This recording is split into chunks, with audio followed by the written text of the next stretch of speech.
السلام عليكم.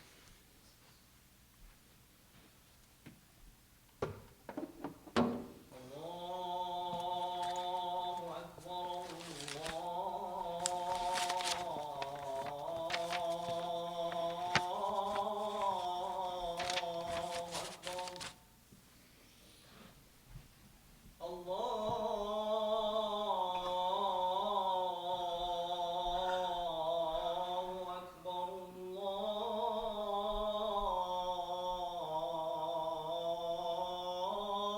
الله أكبر. أشهد أن لا إله إلا الله.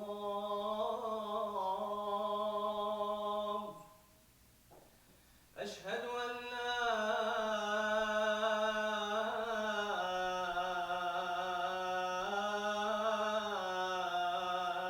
إله إلا الله. أشهد أن محمدا رسول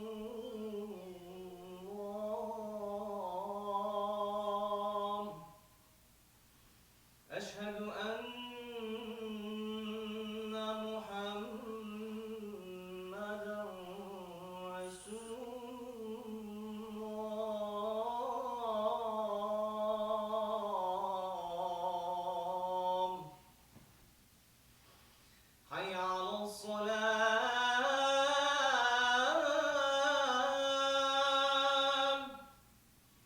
حي على الصلاة.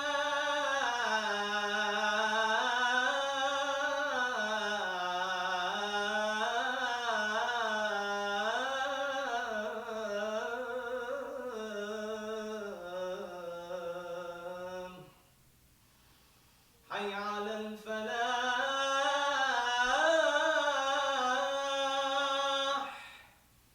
حي على الفلاح.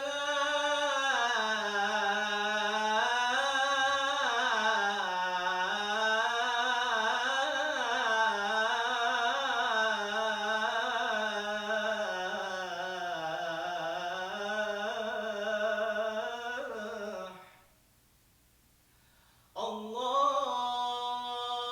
أكبر الله أكبر. لا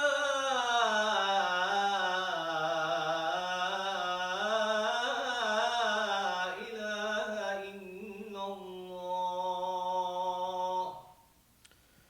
بسم الله الرحمن الرحيم. وسبحان الله العلي العظيم، والحمد لله رب العالمين الذي من علينا بنعمة الإسلام.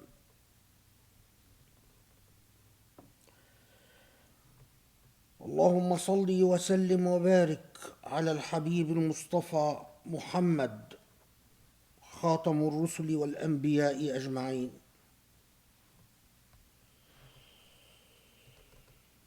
المرسل رحمة للعالمين، فصل وسلم وبارك على آله الأطهار الميامين،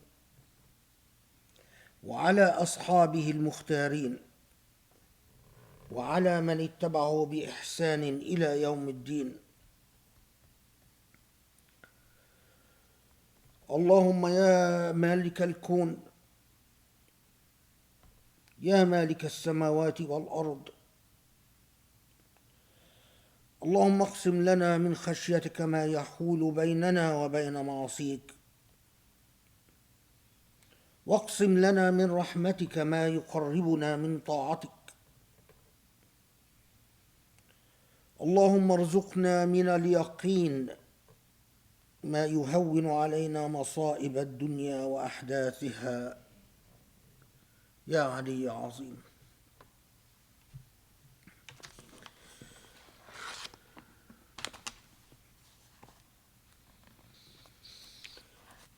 It is often the case that when Friday comes,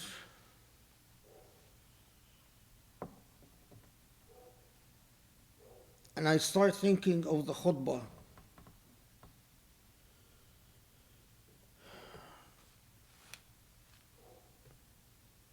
of standing in this mantle where you follow in the footsteps of a man who was sent as a gift to humanity, the Prophet Muhammad alayhi salatu wasalam.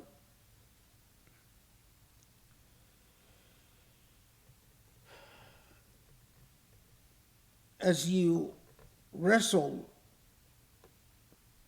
with the enormity of the idea that you are following in the footsteps of this great man and standing in this man's mantle, the mantle of the Prophet ﷺ,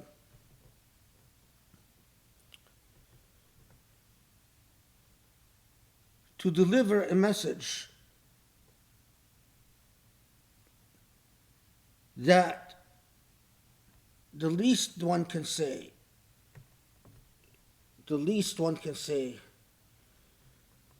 is to honor the legacy of the man in whose footsteps you are following, to honor the legacy of the Prophet Muhammad ﷺ. And there is literally a flood of thoughts, ideas, concerns, worries, a virtual deluge of ideas and emotions that overcome you as you think of the mantle and you think of what should take priority in terms of what you speak about.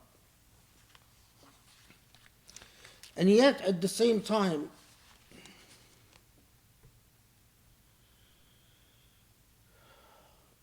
with the most basic elements of humility and the most basic elements of realism and the most basic elements of morality, you must be overcome by a sense of inadequacy and a sense of how can you dare even attempt to follow in the footsteps of such a great man, a man that has changed history. You are torn between rising to the challenge and the natural emotion of running away from the challenge.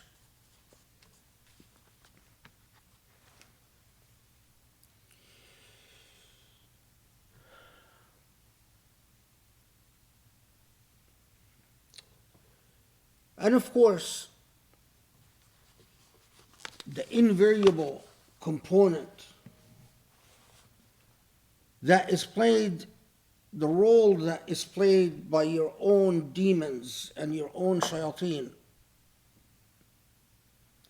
that are very quick to remind you of your own ineptness and your own powerlessness, and that basically say, no one is listening. Or if anyone is listening, no one really cares. And what is the point of even speaking out or saying anything? But as you march in life and you reach the age in which year after year, the number of people that were acquaintances or friends or relatives who are dead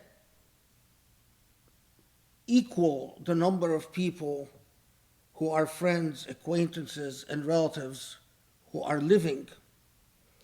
And as each year goes by, the balance between those that you know who are dead and those that you know who are alive tips in favor of the dead. And year after year, you realize that you know more of those who are deceased than those who are living. And the thought of your own mortality comes to press on you and say, how many years are left on this earth? Are you going to be one of those people who live so long until they literally retreat back to childhood, practically knowing nothing after knowing so much? Or are you going to be like so many friends and relatives and acquaintances who suddenly depart from this world without much to do? And what message must you leave before your time is up?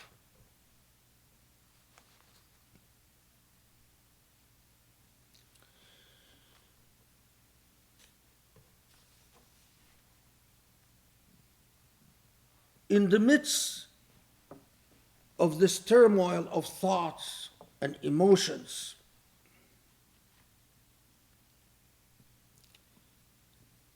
you always think of the symphonic voice in our lives as Muslims, the true voice of the Quran that leads us to a path of anchoring and a path of goodness and a path of light. But at the same time, as the Prophet ﷺ complains to God in Surah Al-Furqan, where the Prophet complains to God that Muslims have abandoned the revealed book.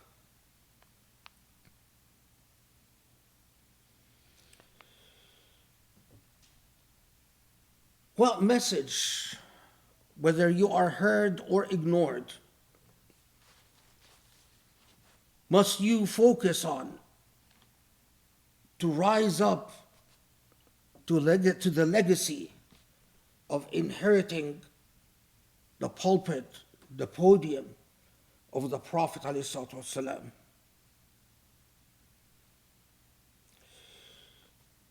I invite you to reflect with me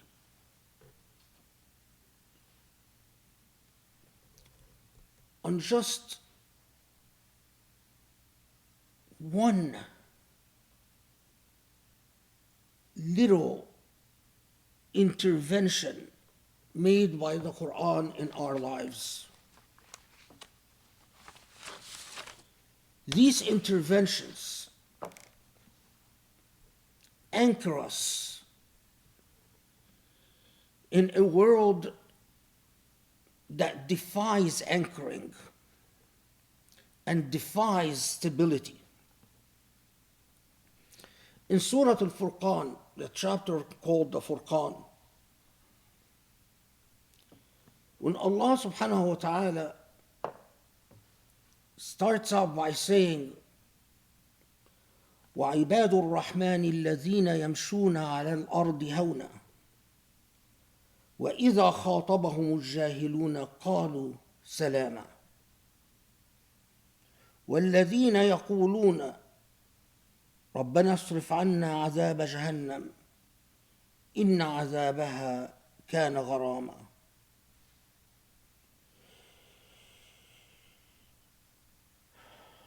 إنها ساءت مستقرا ومقاما.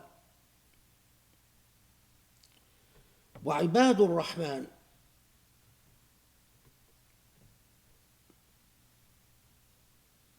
Ibad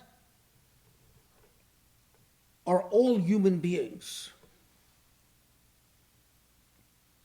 But when the Quran uses the expression Ibad al-Rahman, it means those human beings who fully acknowledge their Maker, the source of their being.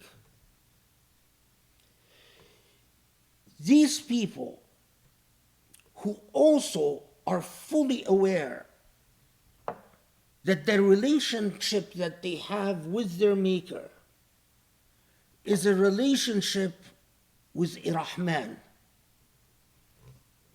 meaning a God, not only a God who cares, not only a God who is involved, not only a God who is vested, but is a God by the very nature of this God is merciful, caring, loving, understanding.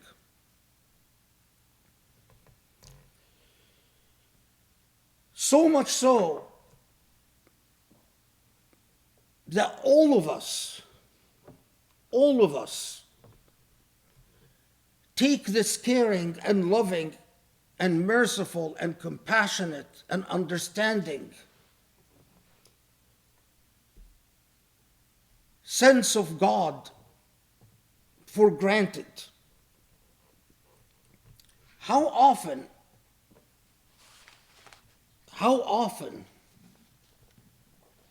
do we bank on this divine understanding?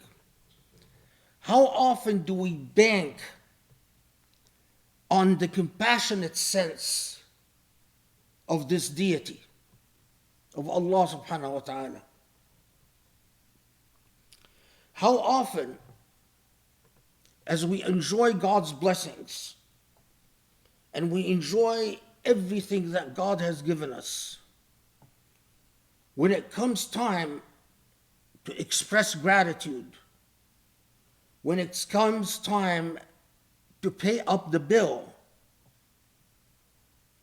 we are too tired, we are too distracted, we are too worried, we are too busy, and we think nothing of it. We might pray faster, we might not pray at all, we might pray without focusing or concentrating, we might not even feel a sense of gratitude or indebtedness, and all along we rely on the understanding and the forgiveness and the compassion of this God. All of us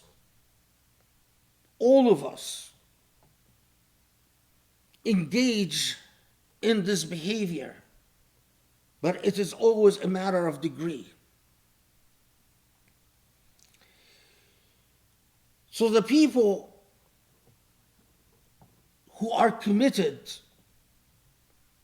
the true followers, but followers in the sense of the people who identify themselves, who define themselves in terms of their relationship to the compassionate and understanding and loving God, Ar-Rahman.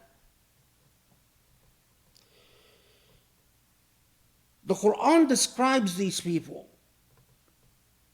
as yamshuna ala al-ardi hawna. They tread upon this earth lightly. What an expression. You as a believer the way that you engage your presence on this earth is marked by an undeniable humility. A humility that is often self-effacing.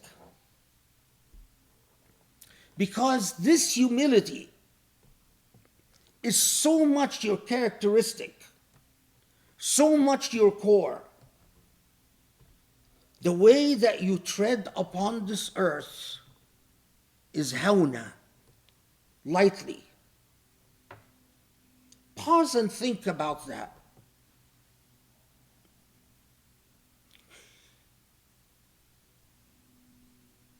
You are not bombastic. You're not loud. You're not dominant. You are not demanding. You're not authoritarian. You're not despotic. You're not supremacist. You are treading upon the earth lightly. It doesn't mean that you tiptoe, obviously, but it does mean that you are as gentle as a breath of air, as the scent of a flower. By the very nature of your being, because of your relationship to this compassionate and loving God,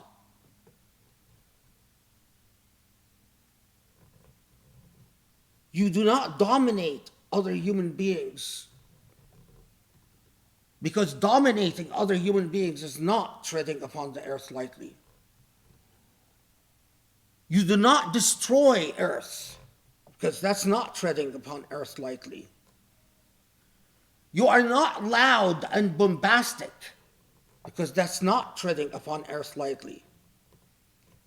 You're not conceited and arrogant, because that's not treading upon earth lightly. You don't demand everyone's attention and demand that the world centers around you, because again, that's not treading upon earth lightly. You're not egocentric. You're not insensitive. You're not uncaring, because all of that is not treading upon earth lightly. Allah describes those who have a true relationship with the true God as treading upon this earth lightly. They are gentle human beings, caring human beings, loving human beings. وَإِذَا خَاطَبَهُمُ الْجَاهِلُونَ قَالُوا سَلَامًا. When they are approached by the ignorant, and the ignorant try to engage them, they say peace.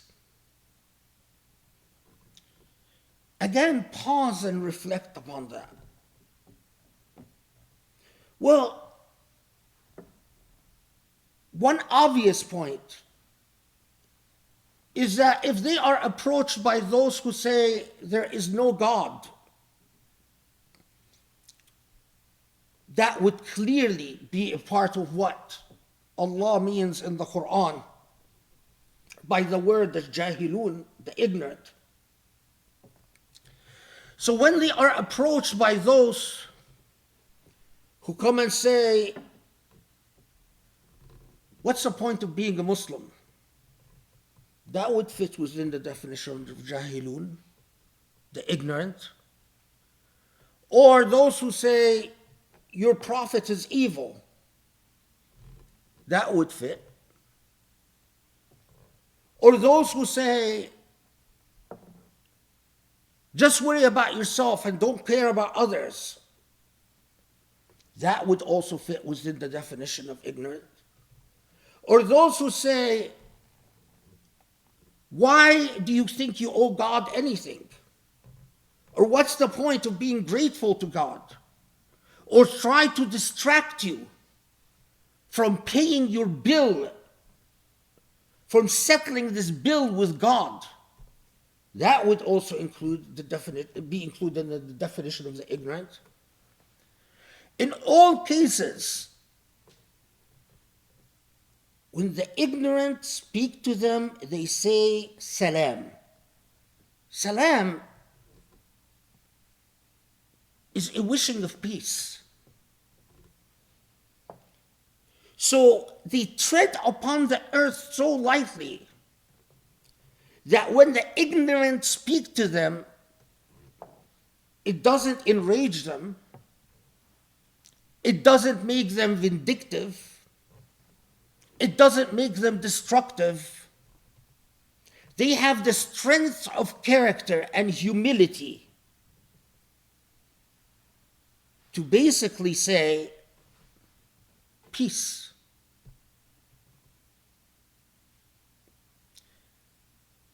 But reflect upon this. Because this Quranic revelation also entails a challenge. The challenge is that if the person who speaks to you is actually knowledgeable and you are the ignorant one, in other words, they know and you don't, on any matter, but you are too ignorant to realize that you're ignorant, then saying peace when spoken to becomes arrogant. And you are no longer treading upon this earth lightly. So the challenge that Allah presented you with is that when you say peace, it is actually an expression of humility and empathy and care. If it is an artificial expression, then you are not among those who tread upon the earth lightly. If you don't feel peace, but you say it as a way of being condescending, then you're not among those who tread upon the earth lightly. If you say it as a way of being dismissive and protective of your own ignorance, then you're not among those who tread upon the earth lightly. The challenge for a believer, for truly a follower of the Rahman, of the compassionate and merciful God, is that when you say peace, it is substantive and real, and it truly reflects the dynamic that you are knowledgeable and the other is truly ignorant.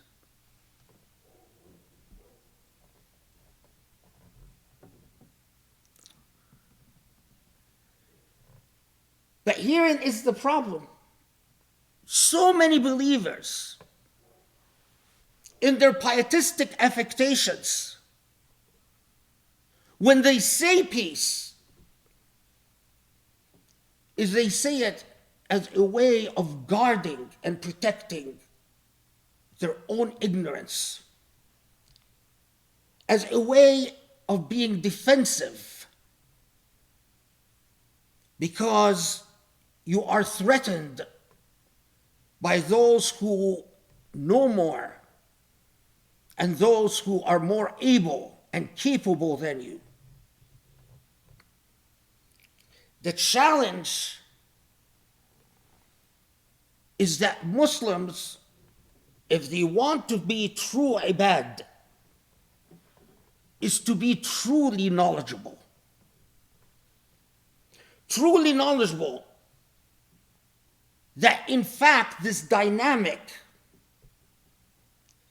when they say that word peace to those who approach him ignorantly, it is in fact an authentic dynamic of authentic humility, authentic humanity, authentic empathy.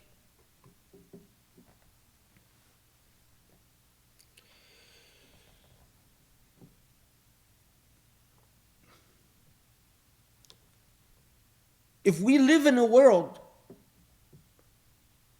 for instance, a world that has progressed leaps and bounds in terms of understanding what the dignity of a human being entails and what the rights of a human being ought to be. And someone who is a defender of these rights comes to talk to me as a Muslim. And I do not have the intellectual wherewithal to understand what they're talking about. Or I am too ill-read to truly appreciate what they're talking about. But I use this verse to avoid a confrontation with my own ignorance and say to this person who is approaching me, salam, but I do so as a way of evading responsibility, as an escapism. I am no longer Ibadur Rahman who tread lightly upon the earth. The whole dynamic failed. So the challenge in this one verse is a challenge of true relationship with Allah, a true humility, and true awareness of what differentiates knowledge from ignorance in every historical time and every historical place. Ignorance and knowledge in terms of time and space. Wow. Just one verse. One verse. Now in the Surah Al-Furqan, it goes on to tell you that those people spend their nights worshiping the Almighty, that those people know how to strike the balance in terms of financial responsibility, that those people do not kill human beings, and that those people do not fornicate or commit adultery. They don't have extramarital sex, premarital or extramarital. Surah Al-Furqan goes on to layer that description. But I'm focusing only on the first verse of the description of Ibadur Rahman. You see,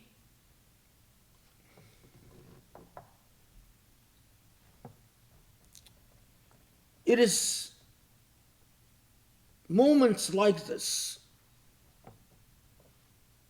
with our divine book that keeps me coming back to the pulpit of the Prophet. It's moments like this, the excitement about sharing with my fellow Muslims the power of God's book, the humility of knowing that the lessons are endless and boundless, that keep me coming back again and again to stand in this podium, regardless of what my demons whisper, and regardless of my full awareness that I am not worthy in following in the footsteps of this truly great man, the Prophet Muhammad alayhi salatu wassalam. أقول قولي هذا واستغفر الله لي ولكم أسأل الله يستجب لكم. بسم الله الرحمن الرحيم وسبحان الله العلي العظيم والحمد لله رب العالمين. اللهم صل وسلم وبارك على محمد وعلى آله وأصحابه ومن اتبعه بإحسان إلى يوم الدين.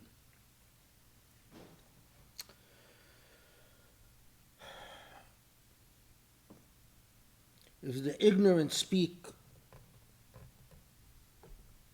you say peace. I often imagine if a people are living in absolute squalor, if a people find themselves living in a sewage, dirt surrounds their life everywhere,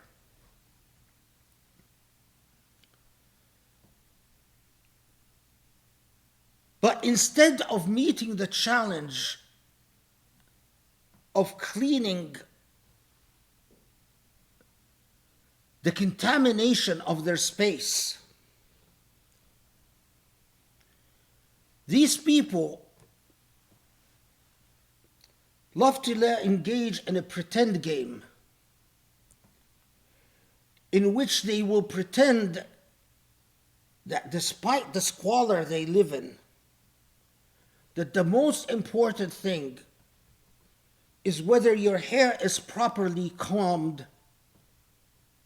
is properly done or not. So they will ignore the entire sewage around them. But if these find that your hairdo is inappropriate or not quite right, they will throw a fit. Or a people who are imprisoned in a slave ship, and the slave ship is sailing to a penal colony. Everyone on this ship is a lost soul heading to a lost destiny.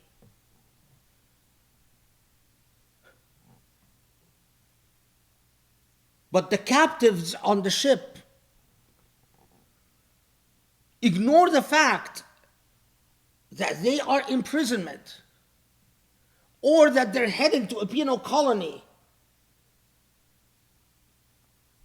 And all they focus on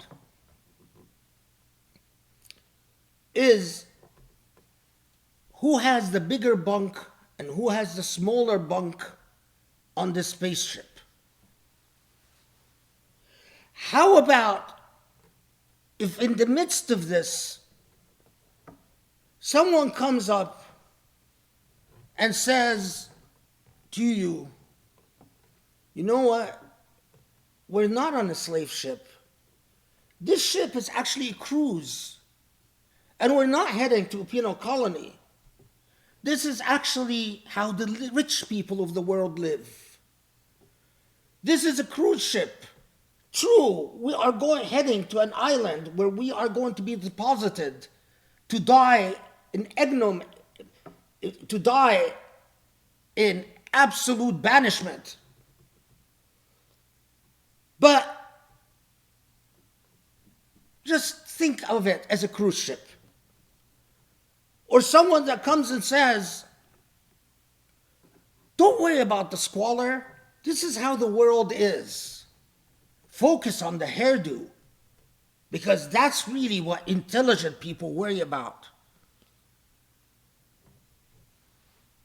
Would I recognize these people as ignorant?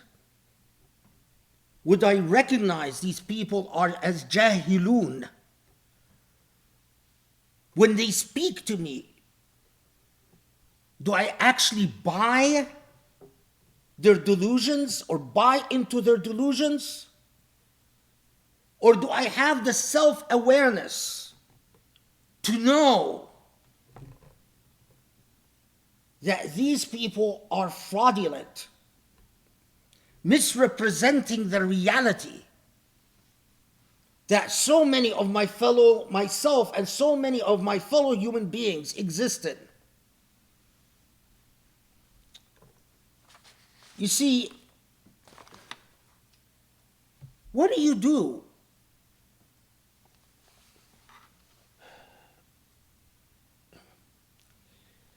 Just this week, there's a news item. At the same time that the American administration continues to gear up to normalize relations between Israel and Saudi Arabia, at the same time that the State Department and the White House and the new Netanyahu government and the Emirati government and the Saudi government and the Egyptian government continue talking about the Abraham Accords, Israeli settlers steal another plot of land, this time a plot of land owned by the Greek Orthodox Church, a Palestinian Christian church. This new land seizure is not the exception, it is the rule. In fact, exactly as expected,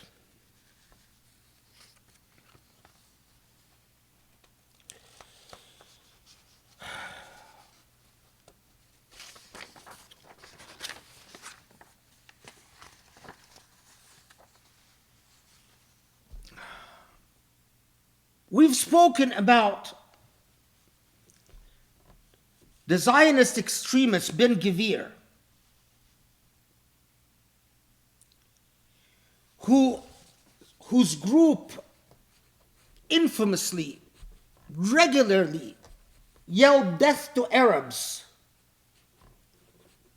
in Israeli politics and in demonstrations. Ben Gvir is being put in charge by the Netanyahu government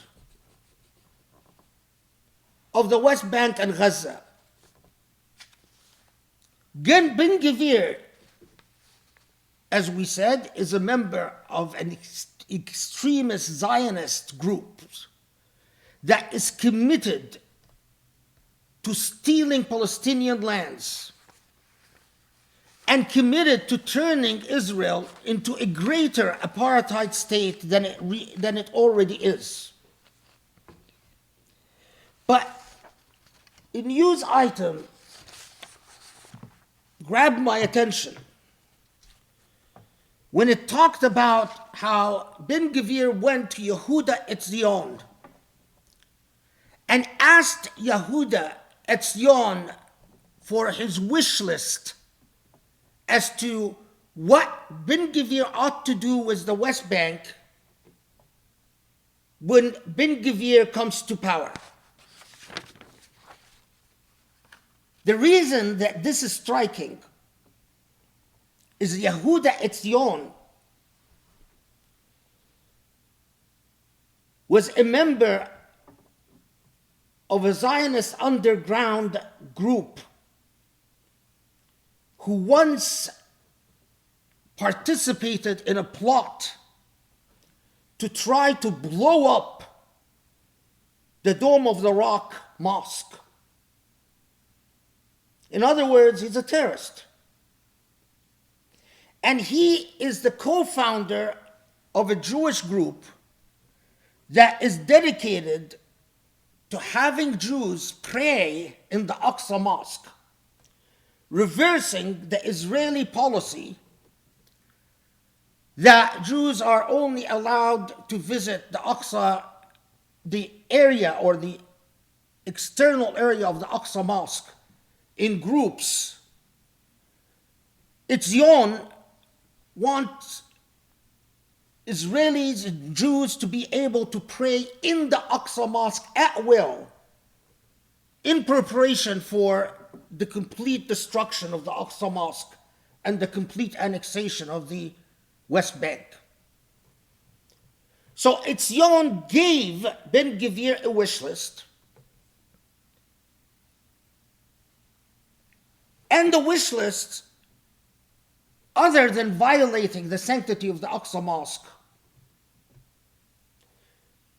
is to accelerate the process of annexing the West Bank, as Etzion put it,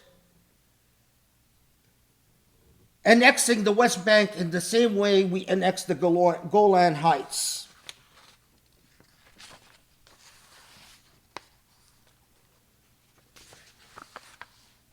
As you have these land grabbings,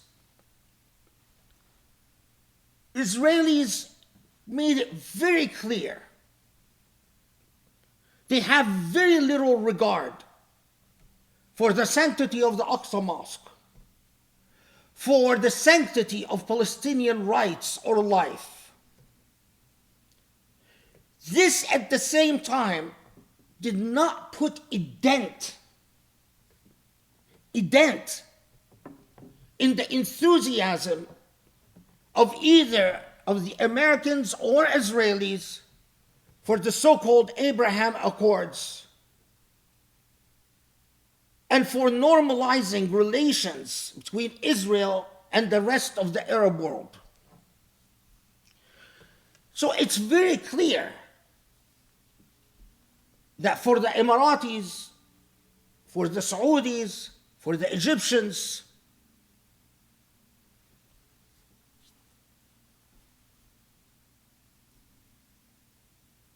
for these governments, all they care about are their seats of power.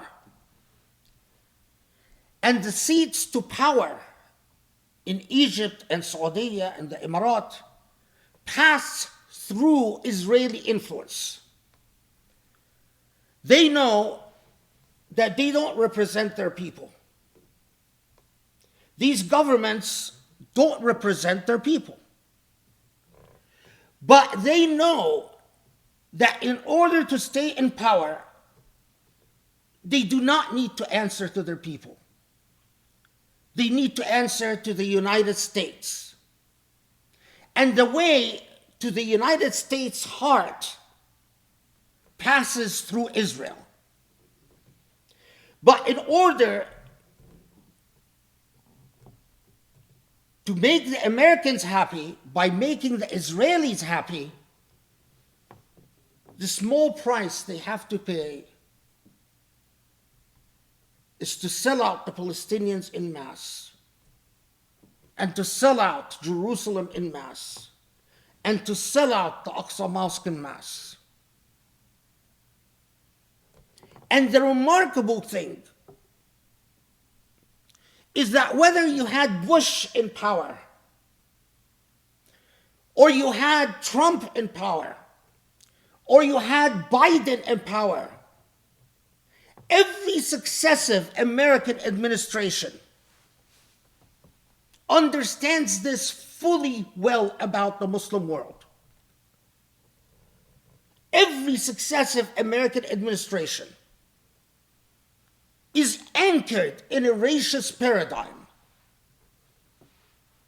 In this entire Muslim universe, we only care about the one country that is not predominantly Muslim. That's Israel. And as long as Israel is happy, it doesn't matter if the rest of the Muslim world has democracy, has dictatorship, has totalitarianism, has misery, has famine, it doesn't matter. Saudi Arabia, since MBS came to power, just since MBS came to power,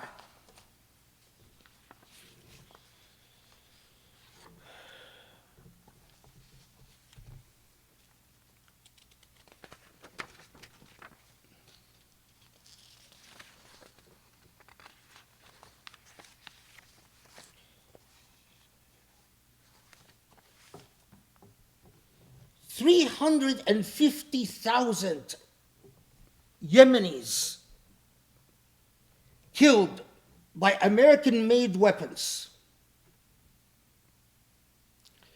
500 people executed.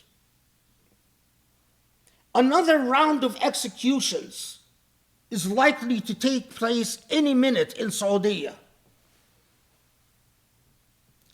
And successive American administrations, the way you can summarize their policy is that we don't care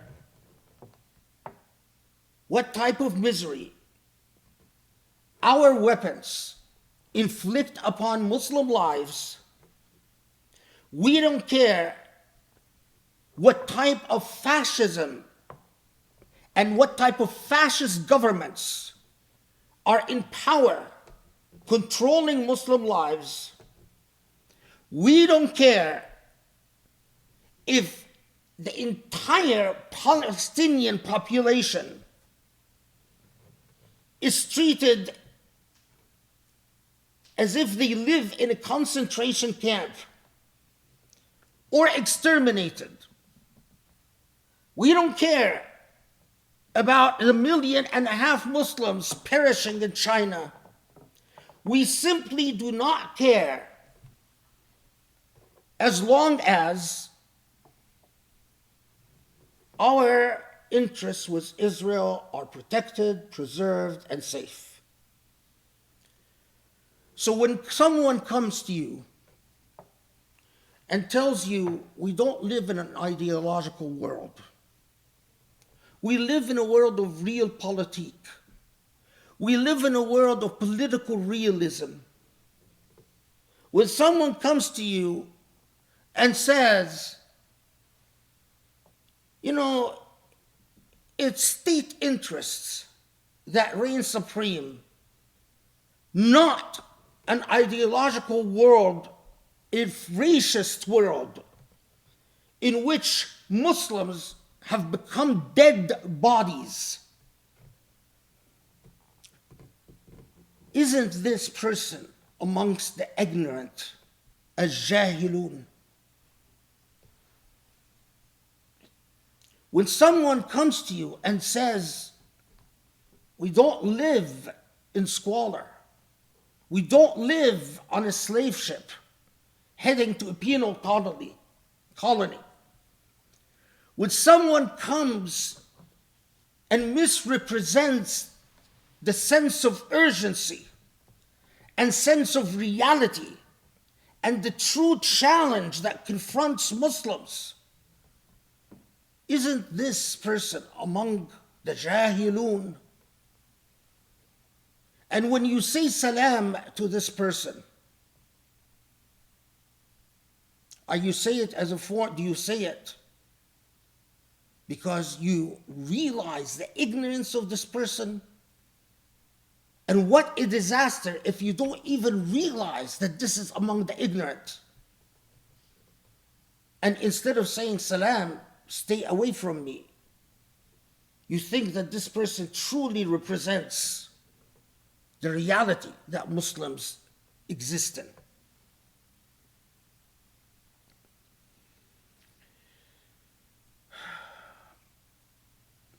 Let me close with this. This one ayah in the Quran